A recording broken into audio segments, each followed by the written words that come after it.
पहले director general of police R Swain, जो कि आज पुलवामा के अंदर थे और रोहमा पुलिस पोस्ट का उन्होंने इफ्तिताह किया, लेकिन यहां पर इफ्तिताह करने के बाद आर स्वैन ने एक पैगाम ड्रग पेडलर्स के नाम दिया है और उन्होंने कहा कि जो कानून के तहत सजाएं हैं एक पेडलर के लिए वो तो हैं ही, लेकिन हम चाहते हैं कि सजाई मौत दिलाया जाए। बड़ी खबर हम आपके साथ शेयर कर रहे हैं क्योंकि आज पुलिस, जम्मू कश्मीर पुलिस के सरबराह आर स्वैन का यह बयान पुलवामा से जारी हुआ है, जिसमें उन्होंने कहा कि नार्कोटिक्स और मिलिटेंसी आपस में जुड़े हुए हैं, हम इसमें कोई फर्क नहीं समझते हैं, ये एक हैं, ये पुलिस सरबराह का कहना है। आर स्वैन ने यह भी कहा कि एक जो तंजीमें सरहद पार बैठी हैं वो हैं लश्कर तैयबा,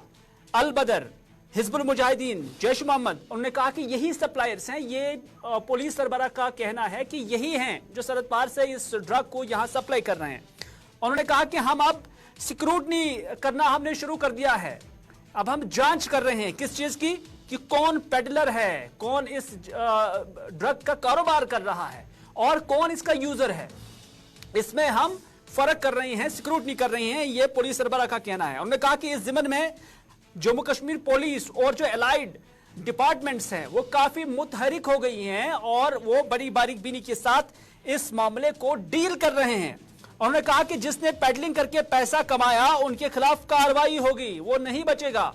और हम चाहते हैं कि नार्कोटिक्स को लेकर सजाई मौत भी लगना चाहिए। यह पुलिस सरबराह आर स्वैन का पुलवामा के रोहमो इलाके से पेडलर्स के नाम एक पैगाम है। नार्कोटिक्स और टेररिज्म दोनों जुड़े हुए हैं, दो तरीके से जुड़े हुए हैं। जो पार बैठ के जो तंजीमें हैं उन्होंने, हम जब यहां से इन्वेस्टिगेट करते हैं हम पाते हैं कि जो वहां से कंसाइनमेंट से भेजी जाती है वो लोग कौन हैं, तो हमारा इन्वेस्टिगेशन जाके पहुंचता है कि एलईटी, खासकर एलईटी और अलबदर और भी इवन हिजबुल मुजाहिदीन, जैश का, ये सब लोगों का, ये जो वहां के जो हैंडलर्स हैं, जो टेरर कोऑर्डिनेटर्स हैं, वो लोग सप्लायर भी हैं। ने इस स्ट्रेटेजी में सबसे बड़ा रोल जो वो करना चाह रहे हैं कि कानून बड़ा प्रोसीजरल है कि इस तरीके से पकड़ोगे, इस तरीके से इसकी वेरिफिकेशन होगी, अगर फलाना गवाह खड़ा नहीं हुआ है तो फेल हो जाता है। हम इसके लिए क्या कर रहे हैं अभी कि दो किस्म की, हमने जो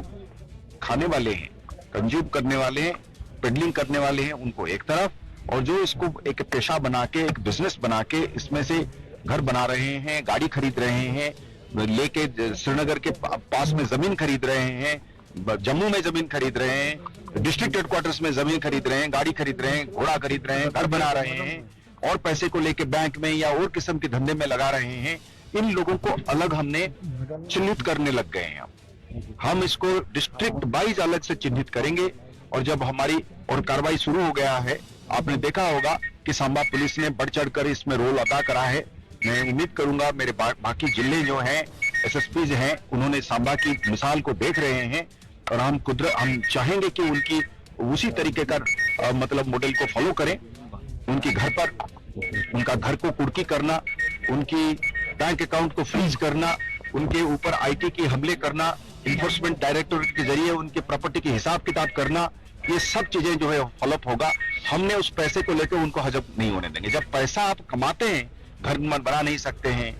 मकान नहीं बना सकते हैं, गाड़ी नहीं खरीद सकते हैं, आप उसको लेकर अपने बच्चों को बाहर भेज के बिजनेस नहीं बना सकते हैं, तो क्या काहे के हम वो, ये हमारा रणनीति का एक अंग रहेगा। हम तो कोशिश करेंगे कि नार्कोटिक्स पर एक दो को सजाए मौत भी हो जाए, क्योंकि जहां तक मुझे पता है, इफ आई एम टू मैंने brush up my knowledge of the legal niceties, repeated offenses under the NDPS will also mean capital punishment at one stage. So we will try to go for that as well. तो हमने वो जो repeat offenders है, हम उनके लिए अलग वो करेंगे। तीसरा, हमारे घर में, यानी कि चाहे वो सिक्योरिटी एस्टेब्लिशमेंट में पुलिस के खाते में क्यों ना हो, हमारे लॉ ऑफिसर्स के खाते में क्यों ना हो, हमारे कोर्ट के बीच में जो अफसर बैठे हैं उस पर क्यों ना हो, जहां पे भी हमको लगेगा कि साहब हमारे में से भी कोई आदमी